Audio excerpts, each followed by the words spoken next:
Hello বন্ধুরা, আমি সুদীপা। আজকে আবার তোমাদের সামনে ভেদিক ম্যাথের কিছু নতুন টেকনিক নিয়ে। আমি শুরুতেই বলেছি যে ভেদিক ম্যাথ এমন একটা বিষয় যেটা তোমরা যদি অভ্যেস না করো তাহলে হঠাৎ করে তার অ্যাপ্লিকেশনও করতে পারবে না। তাই আমার ভিডিওগুলোতে আমি যে টেকনিকগুলো তোমাদের দেখাচ্ছি বা শেখাচ্ছি সেই টেকনিকগুলো অবশ্যই তোমরা নিজে নিজে বাড়িতে প্র্যাকটিস করবে। মজার ছলে খেলার ছলে তোমরা প্র্যাকটিস করতেই পারো। যখন বন্ধুরা সবাই একসাথে হও তখন এই টেকনিকগুলো নিয়ে আলোচনা করতে পারো এবং মজার ছলে প্র্যাকটিস করতে পারো।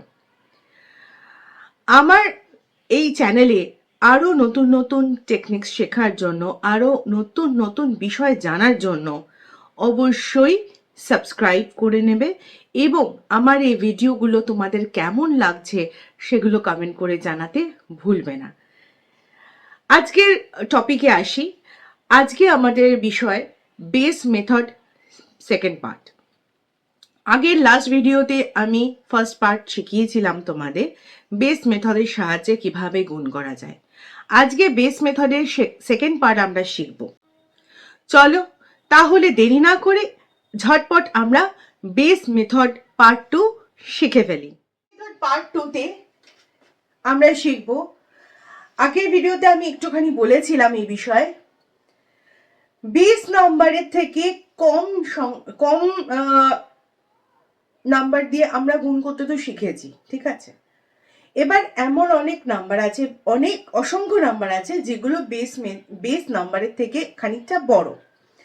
এবার আমরা দেখব বেস মেথড থেকে যদি নাম্বারগুলো বড় হয় তাহলে আমরা কিভাবে এই গুণগুলো করতে পারি। খুব ছোট সংখ্যা দিয়ে শুরু করছি। যেমন ধরো 11 মাল্টিপ্লাইড বাই 12। এখানে বেস নাম্বার হচ্ছে 10।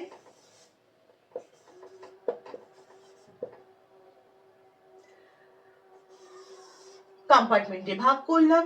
11 is greater than 10 by 1. 12 is greater than 10 by 2. তাহলে কি বলেছিলাম যে ক্রস সাবট্রাকশন অথবা অ্যাডিশন হবে এবং ভার্টিক্যাল মাল্টিপ্লিকেশন হবে। তাহলে ক্রস, এখানে যেহেতু প্লাস সাইন আছে তাই জন্য আমরা ক্রস অ্যাডিশন করছি। 11 প্লাস 2 অথবা 12 প্লাস 1, দেখো দুটোতেই 13 হবে। আর 1 মাল্টিপ্লাইড বাই 2 ইজ 2। তাহলে আমার আনসার হচ্ছে 132। 11 মাল্টিপ্লাইড বাই 12 ইজ 132। আমরা যদি আরেকটা এক্সাম্পল নিই, ধরো 15 মাল্টিপ্লাইড বাই 16, তাহলে কি রকম হবে একবার দেখে নিই।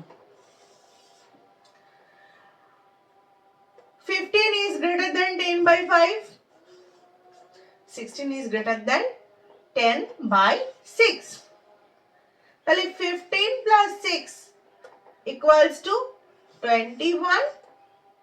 আর 5 multiplied by 6 is 30. কিন্তু দেখো এখানে একটা পয়েন্ট তোমাদের মনে রাখতে হবে যে বেস নাম্বার 10, 10-এ কটা জিরো আছে? একটাই জিরো আছে।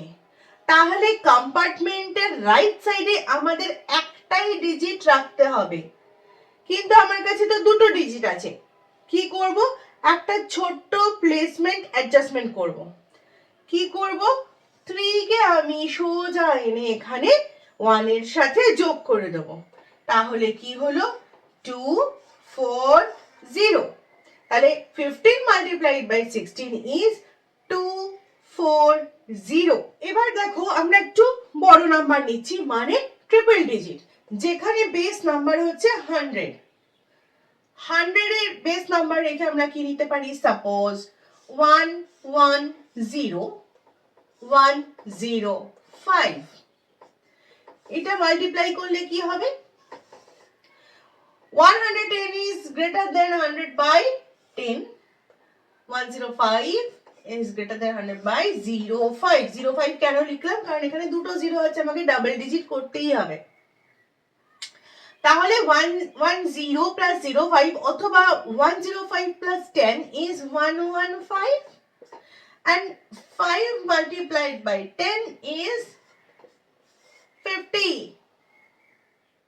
right? তাহলে আমরা আনসার কত পেলাম? 11550. Isn't that so easy? খুব সহজে খুব অল্প সময় আমরা এই পদ্ধতিতে মাল্টিপ্লিকেশন করে ফেলতে পারি।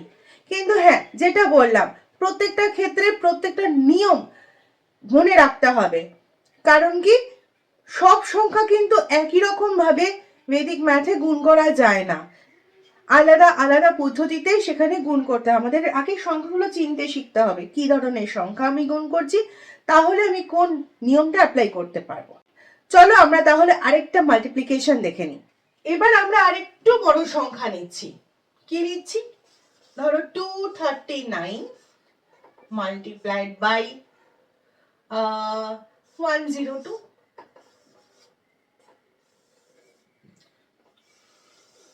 239 is greater than 100 by 139 and 102 is greater than 100 by 02.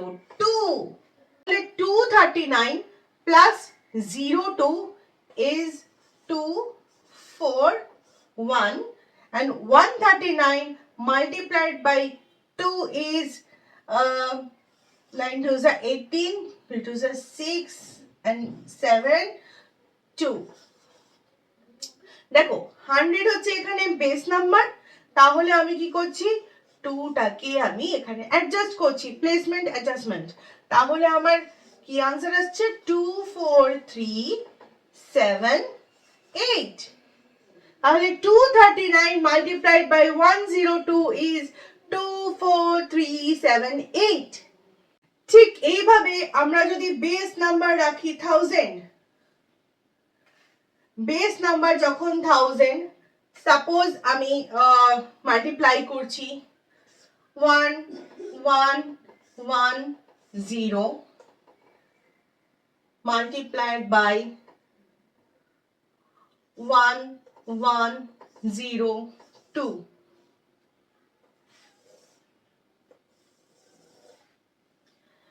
তাহলে কি হচ্ছে, 1110 is greater than 1000 by 110 and 1102 is greater than 1000 by 102।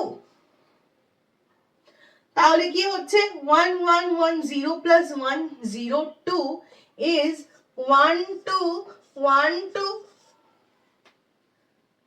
and 102 multiplied by 110 is 11220। এবার দেখো এখানে ট্রিপল ডিজিট আছে, 3টে শূন্য আছে, তাহলে আমি রাইট সাইডে 3টে সংখ্যা রেখে বাকি 11 কে আমি অ্যাডজাস্ট করব। 11 কে যদি আমি অ্যাডজাস্ট করি তাহলে কি হচ্ছে, 1 2 2 3 2 2 0। তাহলে 1110 multiplied by 1102 is 12,23,220। তাহলে দেখলি তো বন্ধুরা, কত সহজে আমরা এত বড় বড় গুণ এক চুটকিতে করে ফেলছি। ঠিক তো আমি এটাই তোমাদেরকে বলবো, আমি যে টেকনিকগুলো দেখাচ্ছি, যে এক্সাম্পলসগুলো দেখাচ্ছি, সেগুলো তোমরা বাড়িতে নিজের মতো করে খেলার ছলে প্র্যাকটিস করো। প্র্যাকটিস না করলে এটা কোনোদিন তোমরা অ্যাপ্লিকেশন করতে পারবে না। আজকের ভিডিওটা তোমাদের কেমন লাগলো আমাকে কমেন্ট করে জানাতে ভুলো না। আগামী দিনে আরো অনেক ভিডিও নিয়ে আমি আসবো তোমাদের সামনে। আজকের মতো এখানেই শেষ করছি। চোখ রাখো আমার চ্যানেলে।